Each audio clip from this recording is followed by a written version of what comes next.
बिस्मिल्लाहिर्रहमानिर्रहीम। अस्सलाम वालेकुम स्टूडेंट्स। सुनाओ बच्चों, आपका क्या हाल है।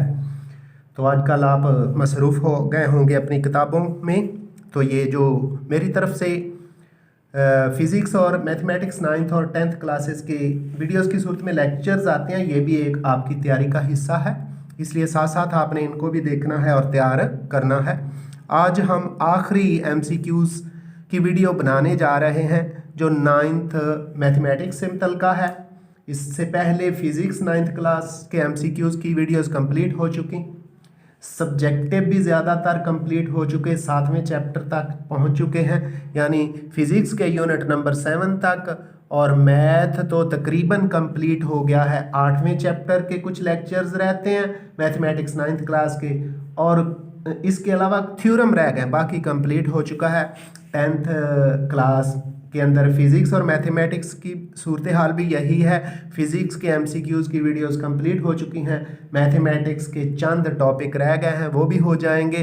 तो आपको नीचे पेपर नंबर 7 नज़र आ रहा है, यानी अब बुक से आज कुछ नहीं है, अप टू डेट का पेपर नंबर 7 है, जो कि चैप्टर नंबर यानी आपके मैथमेटिक्स की 9th क्लास की बुक के चैप्टर नंबर 13, 14 और 15। चैप्टर नंबर 13 है sides and angles of the triangle, chapter number 14 है रेशियोज एंड प्रोपोर्शंस, और चैप्टर नंबर 15 है पैथागोरस थ्योरम। इससे मुतल्लिक़ है, आपको एक सैंपल बना हुआ नज़र आ रहा है। तो ये देख लें, आपको एक बबल शीट नज़र आ रही है, ऊपर ऑब्जेक्टिव लिखा हुआ है, 15 नंबर हैं। अगर आप ये अच्छी तरह वीडियोस को तैयार करेंगे तो आप 15 के 15 नंबर ले जाएंगे। वो कैसे नंबर लेने हैं 15, मैं इस वीडियो के एंड पर बताने जा रहा हूँ। तो आपने बबल्स किस तरह फिल करने हैं, थोड़ा सा इस पे गौर कर लें। फॉर एग्जांपल, मिसाल के तौर पे जो मैं देख रहा हूँ, जो अप टू डेट का पहला MCQs है पेपर नंबर 7 का, उसका जो करेक्ट आंसर है वो है C ऑप्शन। तो MCQs नंबर 1 का C ऑप्शन आपने बबल कैसे फिल करना है, ये MCQs नंबर 1 है, ये C है। तो मार्कर से आपने बबल के अंदर इसको ब्लैक कर देना है, इस तरह ये आपका करेक्ट हो जाएगा।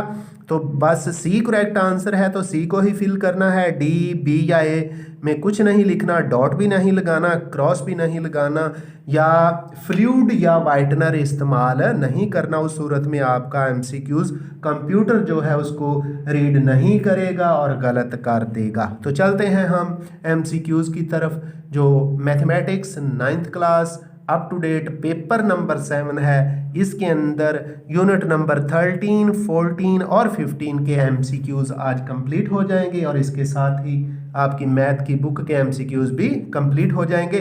तो MCQs शुरू करने से पहले आपसे रिक्वेस्ट है कि अगर अभी तक आपने मेरा चैनल सब्सक्राइब नहीं किया तो फ़ौरन सब्सक्राइब कर दें, बेल आइकन भी क्लिक कर दें, ताकि आने वाले अहम लेक्चर्स जो हैं बहुत अहम हैं, उनकी वीडियोस आपको मिले, उनका नोटिफिकेशन आपको मिले।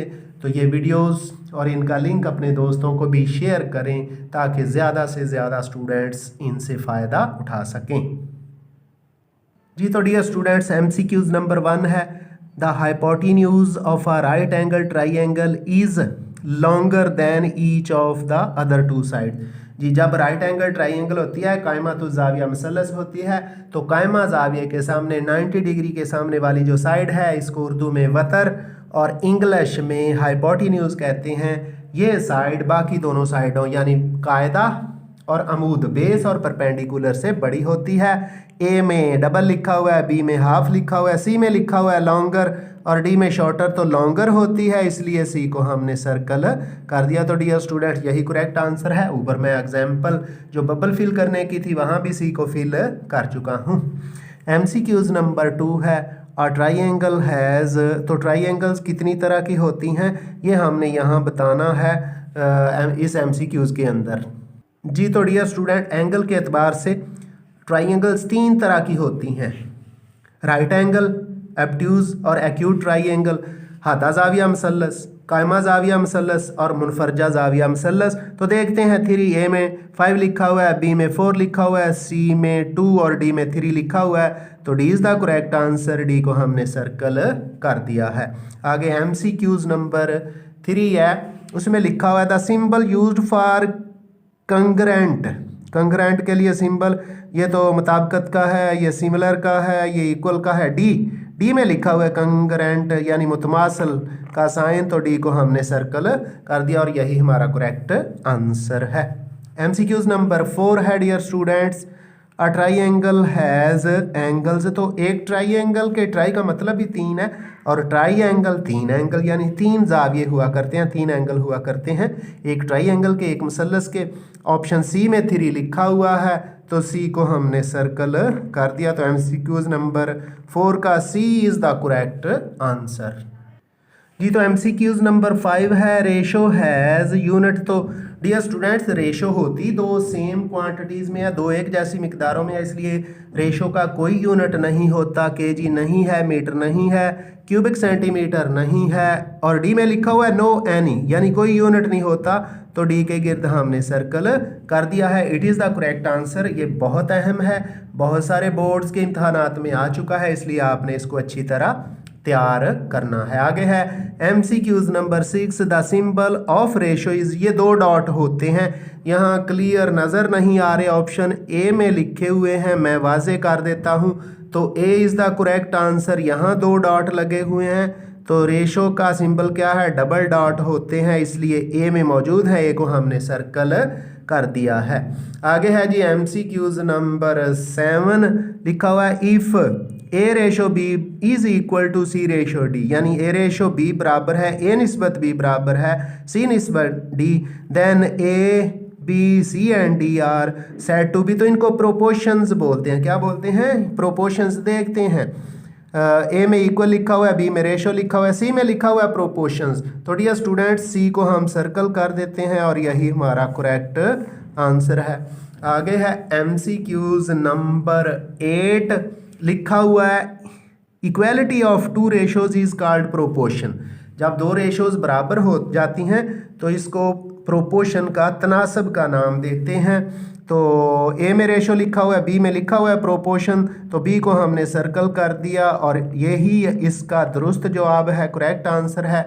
ये MCQs भी बहुत अहम है क्योंकि बहुत सारे इम्तहानात में आ चुका है। अब चलते हैं MCQs नंबर 9 की तरफ जी। तो MCQs number 9 the symbol used for similarity is, ये सिंगल जैसे उर्दू के अंदर हम अलिफ के ऊपर माद नहीं डालते, इस तरह का साइन होता है सिमिलैरिटी के लिए। देखते हैं ए में तो कंग्रेंसी का साइन है, बी में परपेंडिकुलर का है, सी में रिलेशन का है, डी में लिखा हुआ है सिमिलैरिटी का साइन। इसको मैं ज़्यादा वाजे मैंने कर दिया, ये होता है क्योंकि पहले ज़्यादा वाजे नहीं था। तो D is the correct answer.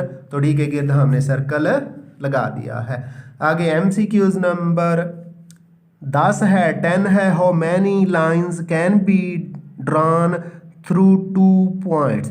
तो 2 पॉइंट्स में से एक और सिर्फ एक ही लाइन ड्रा की जा सकती है। देखते हैं जी 1 या 1 कहाँ लिखा हुआ है। तो डियर स्टूडेंट्स MCQs नंबर 10 के ऑप्शन ए में ही 1 लिखा हुआ है, तो ए को हमने सर्कल कर दिया और यही करेक्ट आंसर है।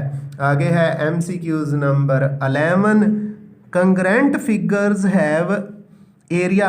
तो एरिया इनका सेम हुआ करता है जी, बराबर एरिया रखती हैं। देखते हैं ऑप्शन ए में ही लिखा हुआ है सेम एरिया, इसलिए ए को हमने सर्कल कर दिया है और यही दुरुस्त जवाब है। आगे MCQs number 12 non collinear points determine a plane. तो 3 पॉइंट्स जो एक लाइन में नहीं होते बल्कि मुख्तलिफ जगहों पे होते हैं, वो मिलके प्लेन बनाते हैं। तो 3 points, 3 non collinear points determine a plane. A में 1 लिखा हुआ है, बी में 2 लिखा हुआ है, सी में 3 लिखा हुआ है, तो C is the correct answer of MCQs number 12। अब MCQs नंबर 13 है in a right angle triangle the greatest angle is. ये तो बहुत आसान है, तो सबसे बड़ा एंगल 90 डिग्री का ही होता है। ए में 60 है, बी में 90 लिखा हुआ है। राइट एंगल ट्राइंगल का मतलब ही ये है कायमा जाविया मसलस, ऐसी मसलस जिसका एक जाविया 90 डिग्री का हो, बी में लिखा हुआ है। तो dear student B is the correct answer और बी को हमने सर्कल कर दिया। आगे है MCQs number 14 similar triangles are of same shape but different in size, different in size. तो similar triangles are of same shape but different in size. B is the correct answer, क्योंकि A के बारे में तो उसने कह दिया ना, तो इसलिए b is the correct answer. Different in size होती हैं आर ऑफ सेम शेप, उनकी शक्ल एक जैसी होती है, एक जैसी कहा, एक जितनी नहीं, साइज मुख्तलिफ होता है, तो बी को सर्कल कर दिया, b is the correct answer. आगे डियर स्टूडेंट्स लास्ट MCQs है हमारी बुक मैथ 9th क्लास का। 3 non collinear points determine a plane. 3 non collinear points हों, गैर हम खाते नुक्ते हों, यानी गैर हम खाते एक लाइन पर ना हो, तो वो मिलके प्लेन बनाते हैं। डी में प्लेन लिखा हुआ है, डी को हमने सर्कल कर दिया। इस तरह 9th मैथमेटिक्स इसके सारे MCQs from book and from up to date complete हुए। तो मैंने शुरू के अंदर कहा था इस वीडियो के एंड पे आपको एक बात बतानी है, वो बताने जा रहा हूँ। अब ये बुक के और अप टू डेट के सारे MCQs कंप्लीट हो चुके।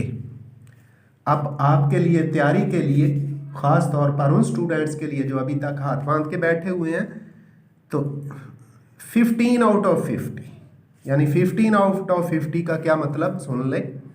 चूँकि आपका मैथमेटिक्स का जो MCQs का पेपर आता है वो 15 नंबर का होता है, 15 नंबर का होता है, और 15 ही MCQs होते हैं। आपने करने भी 15 ही होते हैं। तो मैं पूरी बुक के 50 यानी 50 MCQs निकाल के आपको एक वीडियो की सूरत में दूंगा इंशाल्लाह। उनमें से 15 तो ज़रूर ऐसे होंगे जो आपके फाइनल इम्तहान में आएंगे, इसलिए इस वीडियो का नाम और इस का जो थंबनेल और टाइटल आएगा वो होगा 15 आउट ऑफ 50। तो इसको आपने इंतज़ार करना है, और उससे पहले ये मेरी जो वीडियोस हैं MCQs की, ये तैयार कर लेनी है और उसको खुसूसी तौर पे तैयार करना है ताकि आपके पूरे के पूरे नंबर आ सकें। तो अब इंतज़ार करें 15 आउट ऑफ 50 का, इंशाल्लाह जो ही आएगी आपको पता चल जाएगा। पता कैसे चलेगा?